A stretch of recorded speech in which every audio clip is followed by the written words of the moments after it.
Bahwa benar pernah terjadi kekejian dan kekejaman di sumur lubang buaya ini, yang jadi korbannya adalah putra-putra bangsa terbaik, seorang para jenderal di Angkatan Darat. Saya yakin.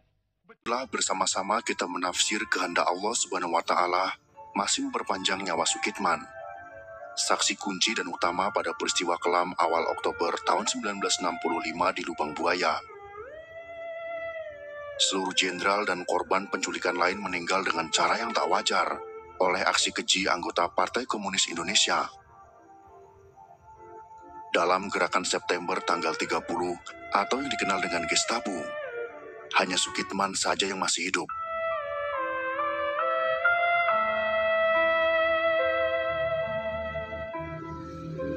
Gusti Allah yang menguasai hidup dan matinya manusia pasti memiliki kehendak di balik masih hidupnya Sukitman. Boleh kita katakan, sosok Sukitman yang lolos dari pembantaian PKI di Lubang Buaya adalah aset bangsa yang menegakkan Pancasila tetap kokoh berdiri. Seluruh panca inderanya telah difungsikan oleh Allah Subhanahu wa Ta'ala sebagai video yang merekam para PKI menyiksa 6 jenderal bintang TNI. Para PKI itu telah menistakan jenazah para jenderal dalam satu lubang sempit. Para putra terbaik bangsa Indonesia hanya diperlakukan seperti sampah oleh para PKI. Untung saja Tuhan menganugerahi kepada bangsa ini seorang agen polisi 2 Sukitman yang melihat langsung semua kejadian di Lubang Buaya. Andaikan Sukitman ikut ditumpas para PKI, bisa jadi Komandan RPKAD Sarbo Edi Wibowo akan sangat kesulitan menemukan jenazah 6 jenderal dan Letu Pierre Tendean. Tanpa Sukitman, penumpasan PKI akan sulit dilakukan. Tanpa Sukitman, PKI tidak akan dibubarkan. Tanpa kehadiran Sukitman, kita tak mampu membayangkan negeri yang berpancasila dan berketuhanan yang Maha Esa akan terus diacak-acak oleh PKI. Sudah sejak awal kemerdekaan, para PKI bengis kepada santri, kiai, semua tokoh agama, dan juga para pembela Pancasila. Tanpa Sukitman, kita tak akan mampu mempertegas kebenaran bahwa PKI memang sekumpulan manusia yang tak mengenal peri kemanusiaan. Ataukah jangan-jangan para PKI itu sengaja menyisakan Sukitman sebagai alat penebar ketakutan kepada para musuh PKI?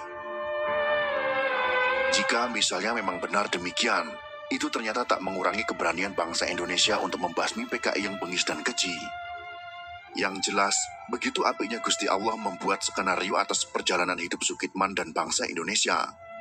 Maha suci Allah yang telah memperjalankan hambanya yang bernama Sukitman pada dini hari yang amat mencekam dan sepi pada tanggal 1 Oktober tahun 1965.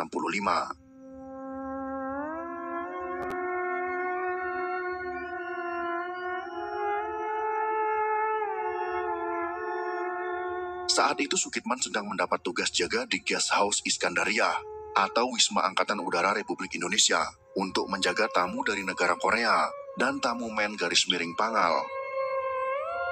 Sukitman juga bersama rekannya, yaitu agen polisi tingkat 2 bernama Sutarno. Setelah mengadakan pemeriksaan di sekitar tempat jaga dan diyakini dalam keadaan aman, Sukitman dan Sutarno duduk sambil bersenda gurau. Di pagi buta itu, tiba-tiba keduanya mendengar tembakan beberapa kali.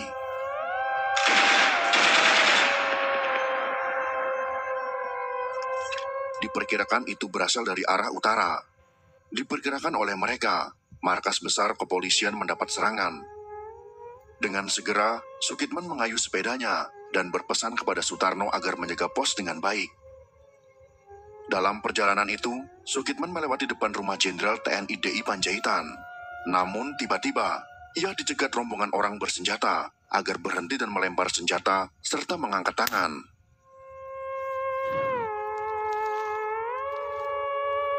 Pencegat mengira Sukitman adalah ajudan DI Panjaitan yang sedang diculik. Akhirnya Sukitman disiksa, diikat, lalu matanya ditutup dengan kain.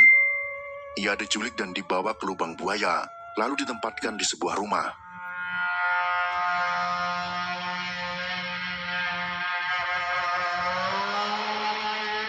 Pada pagi 1 Oktober tahun 1965 itu, Sukitman menyaksikan dengan mata kepala sendiri kesadisan PKI yang terdiri dari gerwani dan pemuda rakyat. Para PKI itu menyiksa dan membunuh 6 jenderal, serta seorang perwira menengah bernama Pierre Tendean, yaitu Ajudan Jenderal Abdul Haris Nasution yang gagal diculik PKI. Dari menit ke menit, Sukitman melihat para jenderal ditusuk, ditendang, diseret ke sebuah sumur tua, lalu dimasukkan dengan kepalanya masuk terlebih dahulu, lalu diberondong dengan tembakan.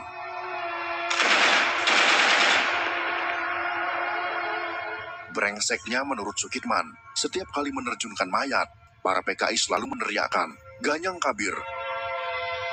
Kabir di sini memiliki maksud yaitu kapitalis birokrat. Itulah sebutan untuk para PKI kepada para jenderal yang dibunuhnya. Sukitman merasa ngeri dan takut. Ia lantas pura-pura mati agar tak disiksa oleh pasukan biadab itu. Setelah pembantaian selesai, Gerwani serta pemuda rakyat mencari dedaunan sebagai penghilang jejak. Mereka lalu pergi. Sukitman dibiarkan saja. Ia dianggap sosok yang kecil dan tak berguna. Tidak perlu dipastikan mati atau hidup. Mungkin bagi PKI, Sukitman hanyalah lalat sepele yang dipukul sekali tepuk langsung tewas.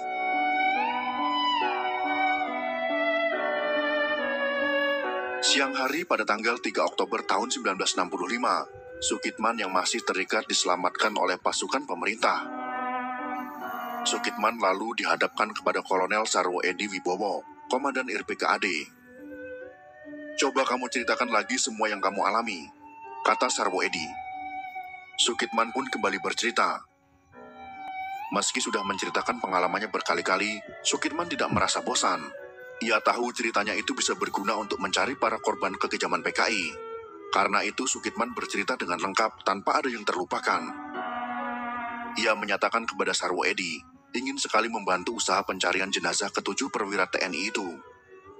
Setelah bercerita panjang lebar mengenai tragedi pembunuhan para jenderal pada 1 Oktober kepada Sarwo Edi, Sukitman diminta membuat denah sumur tua tempat pembuangan mayat para jenderal itu. "Kamu," kata Sarwo Edi sambil menatap Sukitman, "ikut dengan pasukan IRPKAD yang akan melakukan pencarian. Kamu petunjuk jalannya." "Siapa?" jawab Sukitman tegas. Ada rasa bangga di hatinya. Bagi Sukitman, ini adalah tugas terbesarnya selama menjadi polisi. Sukitman pun pergi bersama Suherdi. Berbekal denah dan petunjuk yang diberikan oleh Jenderal Umar Wirahadi Kusuma, serta ingatannya atas titik letak lubang buaya, maka Sukitman pun menjadi petunjuk arah dalam proses penemuan sumur tua lubang buaya. Mayor Suherdi dan pasukan IRPKAD berangkat ke lubang buaya. Sukitman memusatkan pikirannya untuk mengingat-ingat kembali daerah yang pernah didatanginya. Begitu tiba di tengah kebun karet di lubang buaya, Sukitman lompat turun dari mobil. Ia berjalan cepat ke arah sumur tua. Pasukan IRPKAD mengikuti di belakangnya. Daerah itu sangat sepi. Padahal sebelum terjadinya peristiwa G30 SPKI, di situ banyak anggota organisasi massa PKI melakukan latihan militer. Pemuda rakyat, Gerwani, Pertindo, Sopsi, dan lain sebagainya berlatih dengan semangat. Latihan yang disiapkan untuk pemberontakan itu berkedok latihan sukarelawan untuk membantu perjuangan Dewi Kora menentang Malaysia. Dalam usahanya melakukan kudeta, pengkhianatan, dan pemberontakan G30 SPKI, Aidit telah menjadikan daerah Lubang Buaya sebagai basis kekuatan. Di tempat itu pula, ke-7 perwira TNI disiksa, dibunuh, dan dikuburkan jadi satu dalam sebuah sumur tua. Mereka dianggap sebagai penghalang bagi PKI dalam melakukan rencana busuk mereka. Pasukan IRPKAD memeriksa daerah di sekitar Lubang Buaya. Mereka banyak menemukan bekas alat-alat yang digunakan untuk latihan kemiliteran, kertas-kertas catatan, majalah-majalah yang berasal dari Cina, peralatan makan, dan peralatan lainnya berserakan di mana-mana. Di tempat itu juga banyak selongsong peluru, berserakan di hampir semua tempat, sampai ke sekitar sumur tua yang kini sudah ditimbun. Bahkan, ceceran darah yang sudah kering pun masih terlihat di sana, mendirikan bulu roma. Bukti kekejaman orang-orang yang punya niat untuk menguasai negeri ini dan mengendalikan sesuai dengan keinginan mereka. Pasukan IRPKAD memeriksa gundukan tanah bercampur sampah. Sekilas, tidak ada bedanya dengan gundukan tanah lain yang banyak terdapat di tempat itu. Untung saja Sukitman masih mengenali letak sumur itu. Pada hari Minggu, tanggal 3 Oktober tahun 1965, Regu ABRI yang terdiri atas IRPKAD, polisi militer, dan KKO menggali timbunan tanah itu. Akhirnya diketahui pula bahwa rumah yang berada di dekat sumur itu adalah milik seorang guru bernama Haryono. Ia dikenal juga dengan sebutan Pak Besar. Haryono inilah yang banyak membantu PKI dalam menyiapkan penyiksaan dan pembunuhan keji itu. Penggalian terus dilakukan. Bagian paling atas dari sumur bergaris tengah 75 cm itu ditimbun dengan sampah-sampah kering. Lalu, di bagian bawahnya terdapat timbunan tanah. Di bawah lapisan tanah itu ada timbunan daun singkong dan daun-daun lain. Di bawahnya ada timbunan tanah lagi. Benar-benar usaha yang luar biasa untuk menyembunyikan lubang sumur tersebut. Saat hari sudah mulai malam, penggalian tetap tidak dihentikan. Anggota pasukan yang menggali mulai yakin mereka telah menemukan sumur yang mereka cari. Timbunan sampah yang mereka temukan masih kelihatan baru, belum membusuk. Para prajurit menggali dengan semangat, tanpa kena lelah.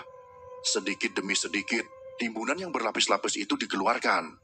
Di antara lapisan-lapisan itu terdapat juga batang-batang pohon pisang yang dipotong kecil-kecil. Banyaknya tanah dan sampah yang digunakan untuk menutup lubang sumur, membuat usaha penggalian berlangsung lambat. Setelah menggali lebih dari 10 meter, para prajurit menemukan lapisan timbunan terakhir. Lapisan terakhir itu terdiri dari sampah kering dan potongan kain warna-warni. Mendadak para penggali mencium bau busuk yang sangat tajam.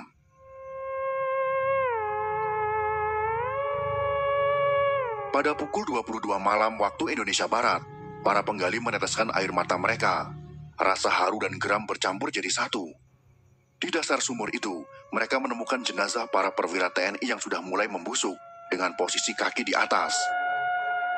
Kolonel Sarwo Edi yang sudah datang sejak pukul 19 waktu Indonesia Barat juga ikut terharu. Apalagi di sana ada Jenderal Ahmad Yani, sahabatnya sejak di peta. Mereka pernah bersama-sama bertempur melawan penjajah asing. Sarwo Edi sempat tidak kuat harus menyaksikan Ahmad Yani menjadi korban kekerasan bangsa sendiri. Tak bisa dikatakan betapa perihnya rasa hati Sarwo Edi Wibowo. Sukitman pun tak kuasa menahan air matanya. Apalagi, kini ia tahu, 7 orang yang disiksa dan dibunuh di hadapannya adalah orang-orang yang telah mengabdikan dirinya kepada bangsa dan negara. Sarwo Edi menghampiri Sukitman. "Kamu harus hati-hati, jangan pergi kemana-mana dulu," kata Sarwo Edi menasihati Sukitman. "Keselamatanmu mungkin terancam. Sebaiknya kamu copot semua tanda pengenalmu." Sukitman mengangguk-angguk. Ia cemas juga. Namun, Sukitman sama sekali tidak menyesal telah menunjukkan tempat ini kepada tentara. Mungkin ini bisa dianggap sebagai bentuk pengabdiannya kepada negara. Ia sendiri juga alat negara. Para tentara yang melakukan penggalian mengangkat ke-7 jenazah itu. Ini bukan mengerjakan tugas yang mudah, karena sumur itu memiliki kedalaman 12 meter dan sangat sempit. Sebenarnya dalam proses pencarian itu, Sukitman hampir putus asa karena tempat itu telah ditimbun sampah dan dedaunan. Berkat kuasa Tuhan, maka sumur itu tetap bisa ditemukan. Dengan bantuan dari pasukan Kata KKO, pada tanggal 4 Oktober tahun 1965, pukul 8 waktu Indonesia Barat, 6 jenazah perwira tinggi dan seorang perwira pertama Angkatan Darat yang dibunuh anggota G30 SPKI diangkat keluar dari lubang sumur tua. Pangkostrat Maijen Soeharto ikut juga menyaksikan peristiwa memilukan itu. Jenazah para pahlawan revolusi kemudian dimakamkan di Taman Makam Pahlawan Kalibata, dipimpin oleh Inspektur Upacara Abdul Haris Nasution yang masih pincang. Putri Abdul Haris Nasution yang masih TK, yaitu Ade Irma Suryani Nasution, juga terbunuh oleh berondongan senjata pemberontak PKI. Keberhasilan dalam menumpas G30 SPKI tidak dapat dipisahkan dari keberhasilan dan kegigihan pasukan IRPKAD di lapangan. Keberhasilan tersebut merupakan salah satu gambaran jiwa patriotik tanpa kenal menyerah, yang merupakan ciri khas pasukan IRPKAD di bawah pimpinan Kolonel Infantri Sarwo Edi Wibowo. Jasa besar Sukitman dan kesaksiannya kemudian ditulis oleh Dr. Andes Sumarno Dipudisastro yang diterbitkan Yayasan Sukitman, Jakarta pada bulan Maret tahun 2006, setebal 92 halaman. Buku tersebut berjudul Kesaksian Sukitman Penemu Sumur Lubang Buaya. Itulah sekelumit kisah tentang tragedi 6 bintang dalam satu lubang. Berkat jasa agen polisi Sukitman, maka semua kejadian itu dapat terbongkar. Kita sebagai generasi penerus bangsa ini patut mengucapkan terima kasih kepada agen polisi Sukitman yang telah memberikan kesaksian tentang kejadian G30 SPKI. Jika tidak ada Sukitman, mungkin kejadian tersebut tidak pernah terbongkar dan PKI pasti menguasai negeri ini. Jika kalian suka dengan video ini, silakan berikan jempol ke atas. Dan jika kalian menganggap video ini bermanfaat, maka bagikanlah untuk teman-teman Anda yang lain. Terima kasih sudah menonton.